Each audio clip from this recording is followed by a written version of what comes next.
I'm Bruce Wygo in Anaheim, California with Swimming World Television. I'm sitting here with George Breen, the great world record holder and Doc Counsilman's first grade swimmer. And George, I'd like to take you back a little bit about your experience.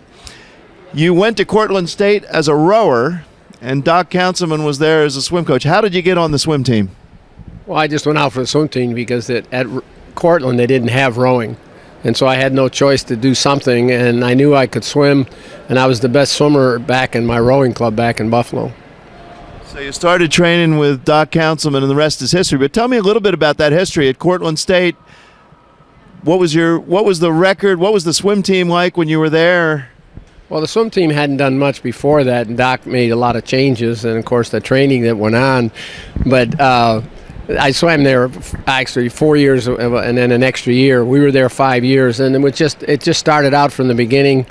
He discovered I could swim distance after about 2 months, and then it was just history after that, a gradual, continual process of going up the ladder, one goal after another, and he was there the whole time, the 5 years. Now, I remember seeing movies of you swimming, and your stroke out of the water was described as not really what the prettiest stroke would be. Did Doc make any attempt to change or correct your strokes in any way, or did he just let you swim the way you swam? Not a whole lot, really. No, he let me swim. But that was something I did before I came with him. I had a drag kick, a 2-beat crossover. I had my left arm went high, my right arm went more normal. He all he did was concentrate on underwater, or how I felt underwater, and it went pretty good according to what he said. And minor things that he would mention, a hand placement or something, like a way that I catch or something. And the big thing, it was training. It was just training something beyond what, it was after World War II, and it was a whole revision of how much people trained. And I was doing more than anyone else in the country, but I didn't know it for 2 years till I went to the NCAAs, and I heard other people talking, and I found out, I'm doing twice as much as anyone else. And, he was a man so far ahead of his time, and I just happened to have that stroke of luck of being at his first full-time coaching job and being his first national champion. But it was a gradual process. I had no idea that I would ever accomplish what I did. Well, I've heard it said that you're pretty much responsible for Doc ending up in Indiana. Can you tell me a little bit about how Doc moved from Cortland State to Indiana, and did you go with him? Oh, yeah. In the summer of 1957, we were at the Nationals, and an alumnus of Indiana asked him if he would be interested in the position it was going to be opening up and through the winter. And he said, of course, yeah. And it was my swimming. I was defending national champion, and I won again in Philadelphia, and that's what started. So when he picked up and left, actually after the first week of school, we packed up his station wagon and took off with another swimmer named Kenny Peters, and we drove out to Indiana, and I went out there, and they got me into the service 6 months. I came out and started training again, and Doc got me into grad school, and I didn't even belong in grad school. And then I swam with the Indiana team for a year, and then in my last year in 1959-1960, I swam in Indianapolis with the age group team with a fellow named Gene Lee.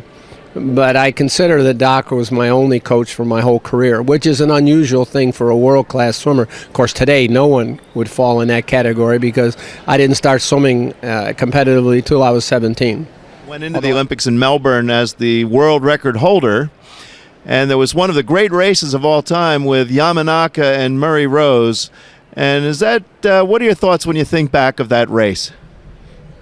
Well, they weren't too good on the day of, the memories from the day of when it happened. But what I did was I had gone in with I went in just before I got there. Murray had broken the world record, but I was doing times that were real fast. And I set a world record in the 880 yards up at New Haven in late October. In the prelims on a Wednesday night, I set the world record in the prelims. And I was coasting. Everybody claims that I put too much into it, but I really felt like $1 million. I was hardly breathing. It felt great. 2 days later, of course, was a showdown with the other two. And I always use the expression that it felt like someone took my lane line and squeezed it to about 3 feet wide, which is an expression otherwise known as panic, choke, whatever. today. I mean, I can laugh about it, and as the years gone on, when I've been coaching and give speeches, try to explaining to people how this can happen to you. And then Murray's winning time was 6 seconds slower than what I did, so I went home with the Olympic record and the world record in third place, behind Yamanaka and Rose. So it made an unusual footnote in Olympic history. Well, when I look back at the films of that and I see at every turn, you guys, for the first at least 800 yards, you guys are making open. I think you had the lead, but everybody's making open turns on those laps. Why? What was so impossible about doing flip turns in those days? Nobody did flip turns and long stuff. The only time you flipped was when you did 100. Maybe not even the long course 200. I don't remember anybody doing it. You didn't do flip turns because at that time you had to touch the wall with your hand. And in going over, everyone felt like it was a strain. And remember, if it didn't exist, people didn't think you could do it. Like when the flip turn came in the early 60s, Don Gambrill took all his little age groupers and made them flip every single turn, and he was the first ones to do it. And even then, people were like, well, flip some, not flip some. And Don made everybody flip everything, and they did it. And it was an automatic reflex that they just could do it. But in our time, we thought that was holding our breath too long. And in fact, I turned in my last national 1500 because I was so excited. I was up with my teammate, Al Summers, and he had won the national for a couple of years, and I won. And we were roommates, teammates, traveled together. And I was so excited I was up with him that I flipped the last turn, and I actually caught Doc took me aside and chastised me for being a hot dog for doing a flip turn on the last turn. Nobody did flip turns on the long events. It was just. Well, at the recent World Championships, Michael Phelps in his 200 or 400 freestyle, whatever it is, or off the IM, flipped the last turn and held for 7 or 8 dolphin kicks while all the other swimmers came up. What do you think about that? I mean, when you think back of your days and you think about how they're doing turns today, what goes through your mind? Oh, it doesn't relate because I would have thought I was choking to death, or that I would pass out. It's just a matter. I did master swimming when I was in my 40s, and I would flip every turn, and it was nothing. Because everyone did it, and you didn't think anything of it. It's like anything in what I've watched over the years of swimming, how fast it's gotten. I saw Hackett swim a 1500, and when he finished, I turned to Al Summers, my teammate, and we were both on the Olympic team in 60. And I turned to Al, and when he finished, and it was just a swim. It wasn't the big championship. It was that duel in the pool. He had already swum a 200, which I can't even believe he did that. And then he did the 1500, and when he finished, it was a new U.S. Open record, fastest time. And I turned to Al and I said, hey, Al, we got 270 meters to go. So it doesn't even compute when they do that. I have age groupers that can do the same thing. I think it's just astounding. I'm always amazed. I'm always, as things keep progressing, each time it comes up, I'm still always amazed, and I enjoy seeing it. Anything that happens new, I still get a big kick out of it. One thing in talking to Phil Moriarty when he was at Yale and when you guys were doing more distance than them, Kipeth would not let them work out more than an hour and a half or 2 hours because the chlorine was so bad on their eyes that they couldn't study. Were you going beyond that at that time? Was that one of the secrets, that you were doing more yardage, and what was happening to your eyes at that time? Whoa, double vision. Rings around the light. Every time you looked at a light, rings around it. One summer in 1958 in Broad Ripple in Indianapolis, Indiana, we trained there. This chlorine was so strong, I actually had double vision in one eye until something like November, and it was an aggravation. A terrible aggravation, not having goggles, and. It was tough to withstand it. I can remember times in Indianapolis, the year that I was there, my last year of swimming in the winter, I would go in and the place was open for a couple hours and I'd be there early, and I would try swimming a whole set of long, and once in a while I had to stop just because I couldn't handle it anymore. I know Kipeth had that, but I guess I just got used to it, in relatively speaking. But relatively speaking to what you swim today, we're nowhere. 6,000, 6,500 was considered quite large in my day, and now 6,000, 6,500 is a very average workout. The goggles were they are, Jeff Farrell said it once time at a Yale 100th reunion, but goggles were the greatest invention of swimming. Suits being fancy, That's fine. New lane lines like our lane lines were a little buoy and a rope. There was no such thing as all these things that have come up. That's great. And all the technology, that's great, but the goggles were the one thing that made swimming what it is. When the goggles come in, you could train so much more. You could do what people were capable of doing, and that is the single most important invention, whatever that came in. Seriously, is swimming. Weights, all those things are just additional, because of just the fact that when I master swim, I couldn't do it. I couldn't swim without goggles when I was master swimming. I couldn't believe it. I used to do it. And the kids today, they can't even begin to swim without them.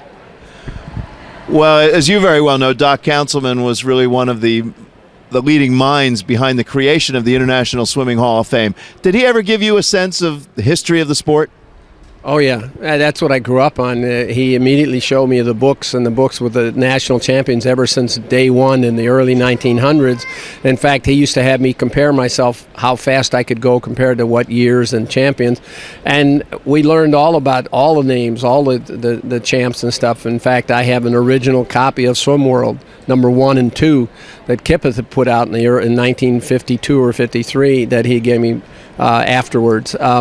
Doc was very historical. He loved the history of it and how things evolved and who was who, and he embedded it in me. So I've just carried it through over the years. And I love to keep track of it, of the history of the American swimming.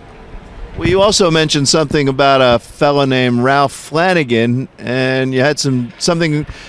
I guess maybe a little question about Michael Phelps being so young. Tell me a little. What do you remember about Flanagan?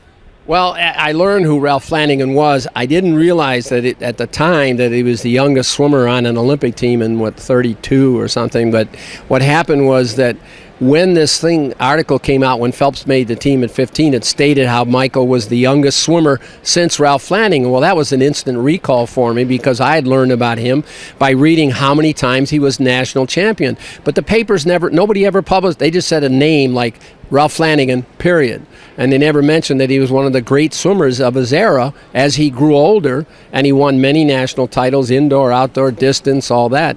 And I just found it unique because nobody is quite aware of it or dug that far beyond the name, attaching it to Michael Phelps.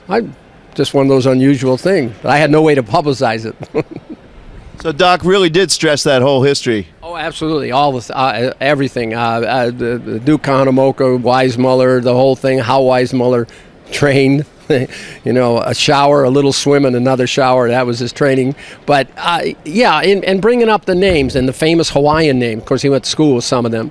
And a lot of the names from the 20s and 30s and things that I was not aware of or wouldn't have been, except he always brought it up and he gave a lineage, but that was his style. He was history and those kind of things was a big thing to him, and where things will evolve and who was who, and he was that way even all the years that he was coaching, and I just find it interesting that we don't do more of tying the history of what we have in swimming.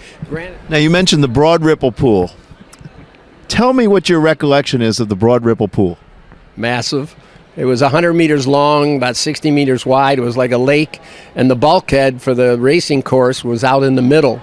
And the national championships, I swam it there in 1958 when we moved out there, and there was some women's national champ. In fact, the women's national championship in the summer of '60 was at Broad Ripple Pool, and they used to have to canoe the officials out to the bulkhead out there. It was an enormous pool, 1.5 million gallons. It's long gone now, but they had the Olympic trials there in 1920. But it was something special. There's another one in town, still exists, the Riviera Club, which is only a couple miles away, which is almost 100 meters long and about 60 meters wide, divided up into many courses, but it's one body of water. Were there other pools like that you swam in? Did you ever swim in the Sunlight Pool or Flyshacker Pool or any of these other giant pools? I was in Flyshacker. We were at a national championships in 1959, and Doc took us all to see Flyshacker because of it's unusual. We did get to swim in it the day we were there. That is 330 meters long, and I once walked the bottom of it after it was drained with my future with swimmers. I used to take them there. I can still locate it because it's next to the zoo, and now it's a parking lot where it had sat, but you can tell where the pool was if you know what you're looking at. That was astounding. I have never. They used to have a boat out in the middle for a lifeguard. Well, George, thanks for taking the time and sharing some of the history of our sport with us. And the great Hall of Famer, George Breen.